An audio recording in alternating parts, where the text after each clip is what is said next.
Good morning, folks. Neil and Caleb here from Southwest Adventures. So this morning we're going to take a little walk to the beach.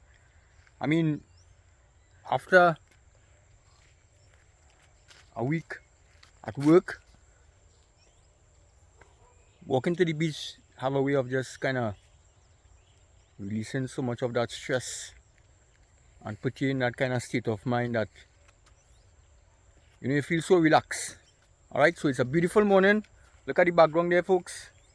Beautiful coconut trees just along the coastline. And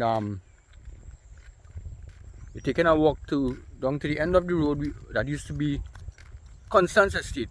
There's still some remnant of houses there. But again, we gotta give thanks for another day, spared life and health and everything else. Alright, so some was not fortunate enough to get up this morning and see another day. So for those who are in the land of the living, of course, it's important that we give thanks, right? We're grateful for everything we have. Not so, Caleb? Yeah. How was school this week, boy? My work. Plenty work? Yeah.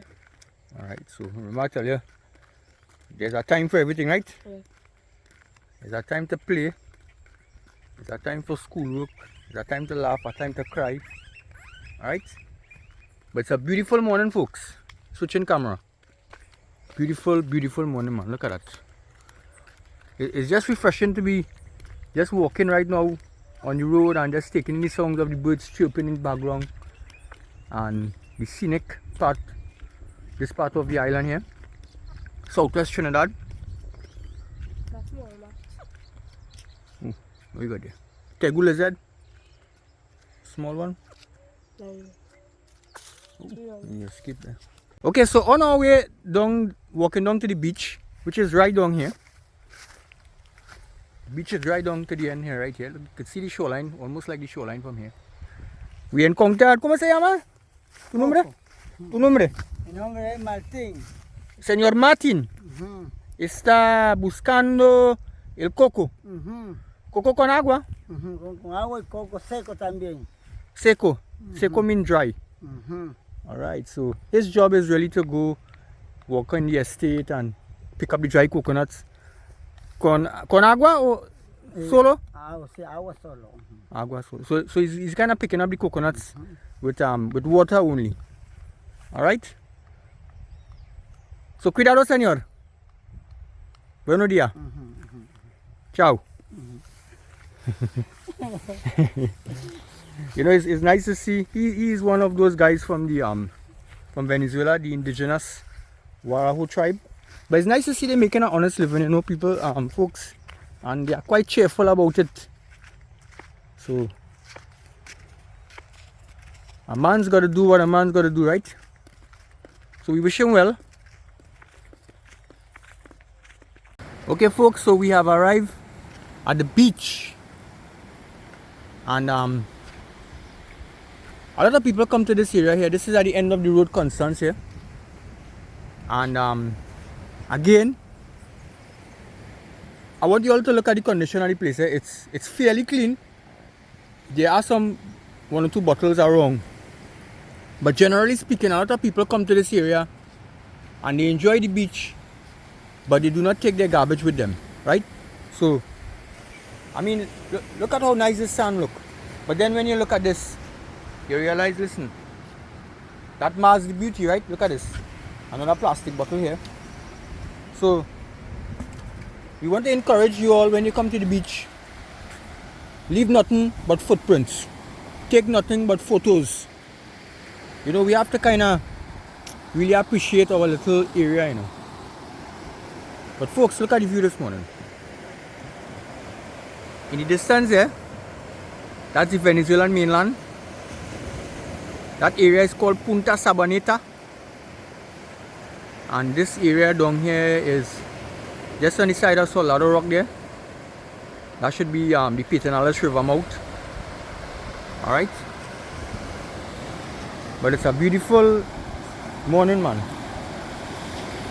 Look at the shoreline here. Killer, why you like to come to the beach? The beer. The beer?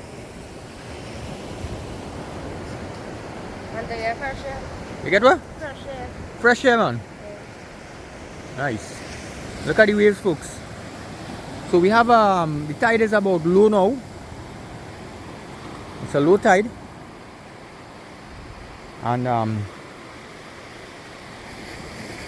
you know, just being on the beach here makes you feel so good, you know. Fresh air, lots of oxygen, relaxing. You know, the sound of the waves in the background in itself is a kind of therapy. So it really is a privilege to live close to the beach, folks. I mean, some of us, well, I personally think that folks who live close to the beach should at least try and get to the beach at least 3 or 4 times a week and just take a little walk along the beach. And believe you me, it helps so much in uplifting your mood.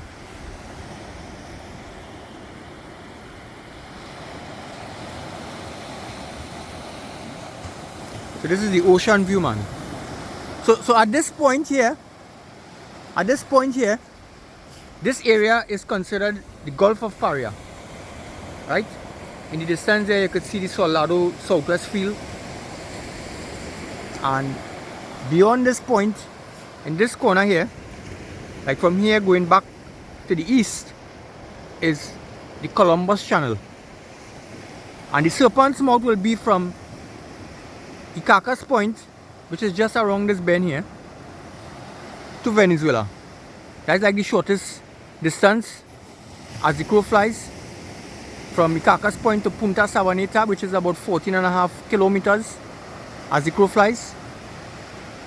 And it's kind of like a funnel effect. I'm just gonna do a diagram in the sand here and show you guys. Right, so I just draw a little map. I'm not an artist, but I'll try something.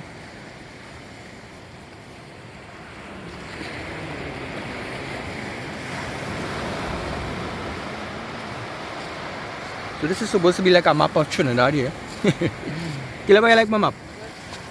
And then you have the Venezuelan mainland here running here. Alright? And then like this. So this funnel effect I'm speaking about is like you see this area here, it becomes a kind of like a choke point here between. So this is the Venezuelan mainland here, and this area here is like a funnel effect. It's wide in this from Gaviota Point coming to the south, and then it narrows as it comes to Icacos Point, which is here.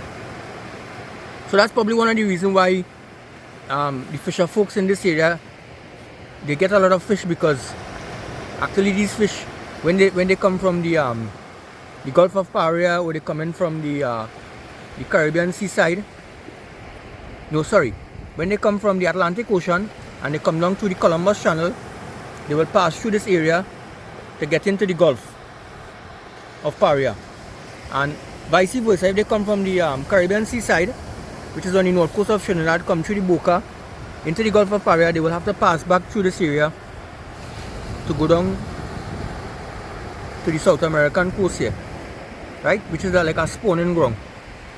Alright,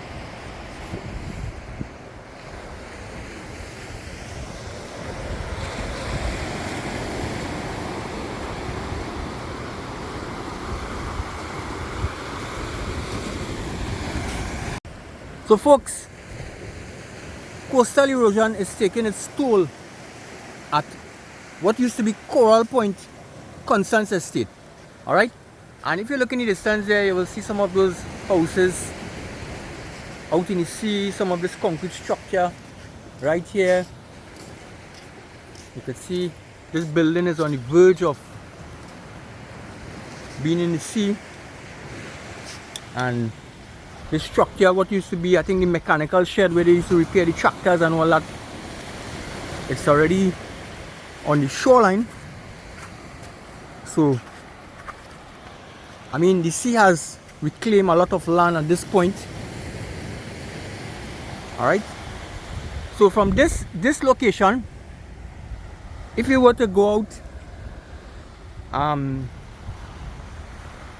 I would say at a bearing of about 320 and a distance of about 0.2 nautical mile, and you go in that direction,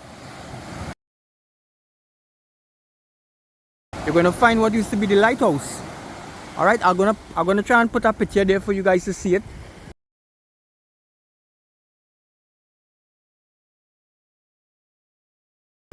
But I mean, 0.2 nautical mile is quite a long way off, right? I'm gonna put it on the screen how many feet that is, so you will have a little appreciation of it. And in the distance there is the Los Galos rocks. Look at them there. I think distance there, Los Galos rocks and Los Galos Point.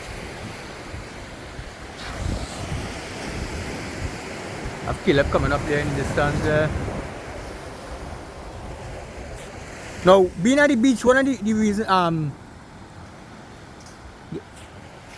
when you come to the beach, one of the hormones that has been released is serotonin, right? And that kind of helps with your mood. It brings about that positive mood within you. So, sometimes you come to the beach and we feel so good, and we often wonder, well, why is that so? It's because that hormone, serotonin, I think it is, it is released, and it brings about that positive mood within oneself. As well as the high level of magnesium here at the shoreline, and oxygen, clean air, fresh air. So what better could we ask for? Alright, so the interaction with nature is always something that I encourage.